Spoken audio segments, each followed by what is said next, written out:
बिस्मिल्लाहिर्रहमानिर्रहीम, अस्सलाम वालेकुम। आप सभी को खुशामदीद। मैं हूं सलमान मिर्ज़ा और अपने नए YouTube channel Salman Mirza studio में आप सभी को खुशामदीद कहता हूं, इस दुआ के साथ कि आप जहां हो खैर वाफियत से हों, सेहतमंद हों, तंदुरुस्त हों। और ये वीडियो देखने के लिए आप सभी ने अपना कीमती वक्त निकाला है हुजूर वाला। वीडियो के आगाज़ में तहे दिल से आप सभी का मैं शुक्रिया अदा करता हूँ। जनाब, अगर आप पाकिस्तान के किसी भी एयरपोर्ट से पिछले 1 महीने के दौरान बिना किसी वजह के ऑफलोड हुए हैं, तो मैं आपको मशवरा दूंगा कि इस वीडियो को आपने आखिर तक ज़रूर देखना है। इस वीडियो से आपको ये अंदाज़ा होगा कि पाकिस्तान के अंदर जो अवाम है उनके बेसिकली हुकूक क्या है। चलो हुकूक रहने दीजिए, पाकिस्तान के अंदर जो अवाम है उनकी इज्जत क्या है, औकात क्या है, उनकी वुक्कत क्या है। बिना किसी वजह के लाखों रुपए का नुकसान कर दिया जाता है, हजारों लोगों को ऑफलोड कर दिया जाता है और किसी के कान में कोई जू नहीं रेंगती। ये तमाम टैक्स पेयर होते हैं, इनके बारे में कहा जाता है ये बैरून मुल्क जाके गायब हो जाएंगे। हालांकि ऐसा नहीं होता, लेकिन उसके बावजूद उनको ऑफलोड कर दिया जाता है। लेकिन दुनिया के अंदर, दुनिया में इज्जतदार ममालिक में इज्जतदार शहरियों के साथ अगर एक वाकया रूनुमा हो जाता है तो उसके बाद वो पूरी एयरलाइन को झंझोड़ के रख देते हैं। ज़रा पहले पूरा वाकया सुनिएगा, उसके बाद आप अंदाज़ा लगाइएगा पाकिस्तान में पाकिस्तान के अवाम के साथ क्या सलूक होता है और बाहर लोगों के साथ क्या इज्जत क्या एहतराम है।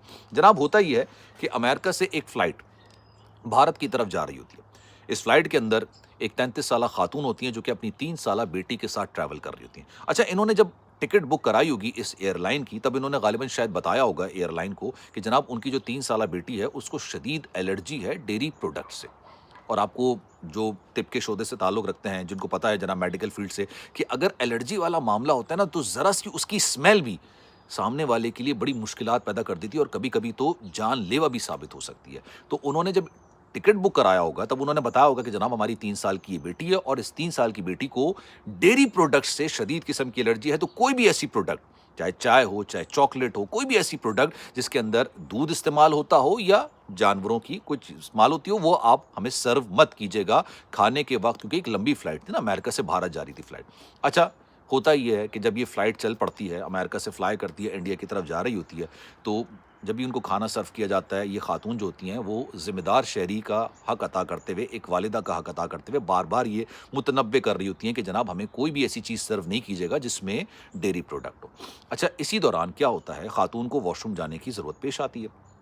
वो गालिबन किसी एयर होस्टेस को बुलाती हैं और कहती हैं कि मैं वॉशरूम जा रही हूँ, मेरी बेटी यहाँ बैठी हुई है, लेकिन इसको शदीद एलर्जी है डेयरी प्रोडक्ट से, आप इसको कोई भी चीज़ मत दीजिएगा मेरी इजाज़त के बगैर, मुझे बताए बगैर। वो वॉशरूम चली जाती हैं। वॉशरूम से जब वापस आती हैं तो जो मंजर देखती हैं उनके होश उड़ जाते हैं। उनकी बेटी बाकायदा तौर पर एक चॉकलेट खा रही होती है और आपको पता है चॉकलेट में दूध होता है। अब वो फ़ौरन चीखती हैं, अपनी बेटी के हाथ से चॉकलेट खींचती हैं। कुछ बेटी ने खा ली होती है, कुछ चॉकलेट बची हुई होती है। वो फौरी तौर पर वहाँ पर अमले के साथ तो कहती हैं कि भाई मैंने एक नहीं मुतअद्दिद बार ये बात बोली है कि मेरी बेटी को डेयरी प्रोडक्ट से एलर्जी है। अच्छा, जब जिस एयर होस्टेस को ये बात कही जा रही होती है वो गालिबन शायद इसको मजाक में उड़ाती है। वो कहती है यार, एक चॉकलेट से किसी की तबीयत कैसे ख़राब हो सकती है, जानलेवा कैसे चॉकलेट साबित हो सकती है। थोड़ी देर के बाद बच्ची की तबीयत बिगड़ना शुरू होती है। अच्छा, वालिदा के पास गालिबन शायद एंटीडोट था उस वक्त, कोई एंटी एलर्जी उनके पास होगी। उन्होंने एहतियात के तौर पर, अब आप अंदाज़ा लगाइए बच्ची को किस लेवल की एलर्जी थी। उन्होंने फौरी तौर पर एंटी एलर्जी दी, लेकिन बच्ची की तबीयत बेहतर हुई, संभली नहीं।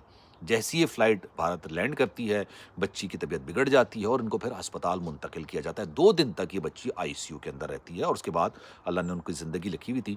अल्लाह का शुक्र है, अल्लाह का करम है कि वो अब बेहतर कंडीशन में है, बेहतर है।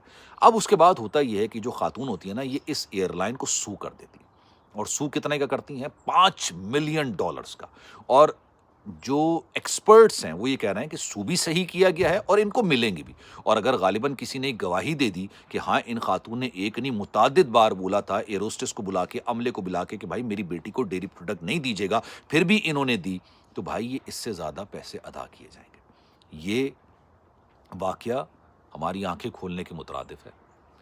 एक वाक़ये ने उस पूरी, और ये एयरलाइन कुछ छोटी एयरलाइन नहीं है, ये दुनिया की मानी हुई एयरलाइन तस्वुर की जाती है, जानी-मानी। आप भी अगर उसमें ट्रैवल करना चाहते होंगे तो आपकी पहली तरजीह होती होगी, और इसके टिकट्स इतने महँगे होते हैं कि लोग कहते हैं कि नहीं यार, फिर मैं इस एयरलाइन में सफ़र नहीं करता, मैं कोई थोड़ी सस्ती एयरलाइन में सफ़र कर लेता हूँ। महँगी एयरलाइन है, बेहतरीन एयरलाइन है, दुनिया की टॉप मोस्ट एयरलाइन के अंदर शुमार की जाती है, इंटरनेशनली ट्रैवल करते हैं और उनके साथ ये एक वाक़या पेश आया।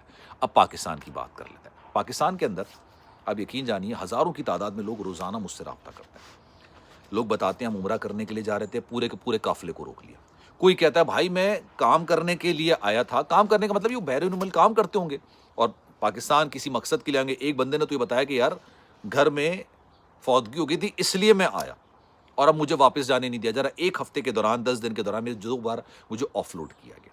کچھ لوگ یہ بات کرتے ہیں کہ بھائی ہمارا بچہ پڑھنے کے لیے جا رہا تھا, اس کے پاس تمام دستاویزات موجود تھے, لیکن اس کے باوجود اس کو فلائی کرنے کی اجازت نہیں دی جائے. ہزاروں کا, ہزاروں نہیں بلکہ لاکھوں کا نقصان لوگوں کا ہو چکا ہے. ایک ٹکٹ بھی اگر آپ ویسٹرن کنٹری کا لیتے ہیں نا تو وہ لاکھوں میں ہوتا ہے, وہ ہزاروں میں نہیں ہوتا, لاکھوں میں اس کا ٹکٹ ہوتا ہے. اب لوگ پریشان. ایک بندے نے مجھے بتایا کہ یار میں 15 دن کی چھٹی لے کر آیا تھا, ٹھیک ہے, میں نے تھا کہ یار 18ویں دن میں جو ہے نا جوائن کر لوں گا. بیسیکلی 18 دن تھے, 15 دن کے لیے آیا تھا. آج 25 روز ہو چکے ہیں اور مجھے الٹیمیٹم دے دیا گیا ہے جو بیرون ملک جس کمپنی میں کام کرتا تھا کہ بھائی اگر آپ نہیں آئے اس ہفتے کے اینڈ تک تو پھر ہم آپ کا ریپلیسمنٹ ڈھونڈنا شروع کر دیں گے, یعنی آپ کی جاب گئی.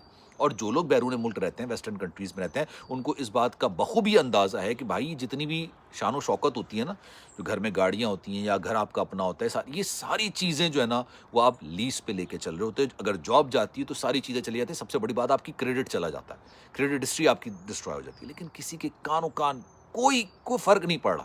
پاکستان کے اندر صرف اس پر جو ذکر ہو رہا ہے, آپ دیکھ لیجئے ٹی وی چینلز کے اندر بھی 27ویں آئینی ترمیم کا ذکر ہو رہا ہے. کوئی اس کو اچھا کہہ رہا ہے اور کوئی اس کو برا کہہ رہا ہے. اچھا تو کہنے والے شاہ سے زیادہ شاہ کے وفادار ہیں نا, مٹھائیاں بھی تقسیم ہو رہی ہیں, ساری چیزیں ہو رہی ہیں. کیوں؟ کیونکہ اس میں کچھ لوگوں کو امیونٹی ایسی دی گئی ہے کہ ساری زندگی ان کے خلاف کوئی پرچہ نہیں ہوگا. ساری زندگی یہ نہیں پوچھا جائے گا کہ آپ نے اپنی صدارت کے دوران کیا کچھ کیا یا آپ نے اپنے ٹینیور کے دوران کیا کچھ کیا.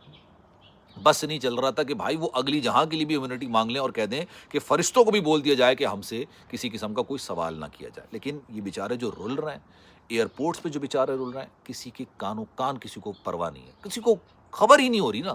کیونکہ لاکھوں کا نقصان کیا ہو بھائی, کروڑوں کا نقصان ہو جائے, ہمارے باپ کا کیا جاتا ہے, والا حساب کتاب چل رہا ہے. دنیا کے اندر واقعہ ہوتا ہے تو ان کو ان کا حق ملتا ہے کہ آپ کے ساتھ غلط ہوا ہے, ناانصافی ہوئی ہے اور آپ کو حق ادا. اب مجھے بتائیے جو یہ ہزاروں کی تعداد میں لوگ آف لوڈ ہوئے ہیں, اس میں میں 1 سیکنڈ کے لیے مان لیتا ہوں, حالانکہ میں یہ بات صرف آپ کو سمجھانے کے لیے کہہ رہا ہوں. آدھے لوگ جو نا غلط ارادے سے بیرون ملک جا رہے ہوں گے, مطلب ان کو اوور اسٹے بھی کرنا ہوگا, ان کو غیر قانونی طریقے سے رہنا بھی ہوگا, چلے مان لیتے. باقی آدھے لوگ تو یار صحیح کام کے لیے جا رہے ہوں گے نا, کوئی مقصد جو بتایا ہوگا اسی مقصد کے لیے جا رہے ہوں گے. اب ان کو جب روکا گیا ہے تو ان کے نقصان کا ازالہ کون کرے گا؟ کوئی نہیں کرے گا. ہزاروں لوگوں کا نقصان ہوتا ہے, لاکھوں روپے کا نقصان ہو جاتا ہے, کسی کو پرواہ نہیں ہوتا. جو ذہنی اذیت, جو ایک پریشانی کا سامنا لوگوں کو کرنا پڑتا ہے, اس کا ازالہ نہیں ہوتا. آپ کی رائے کیا ہے؟ کامنٹ سیکشن اپنی رائے کا اظہار ضرور کیجیے گا. سلمان مرزا کو دیجیے اجازت. زندگی رہی, صحت رہی, آپ کی دعائیں رہی تو انشاءاللہ آپ سے پھر ملاقات ہوگی. ویڈیو اگر اچھی لگی ہے تو کامنٹ سیکشن میں رائے کا اظہار ضرور کرنا ہے, لوگوں سے شیئر ضرور کرنا ہے, ان لوگوں سے جن کو آف لوڈ کیا گیا ہے.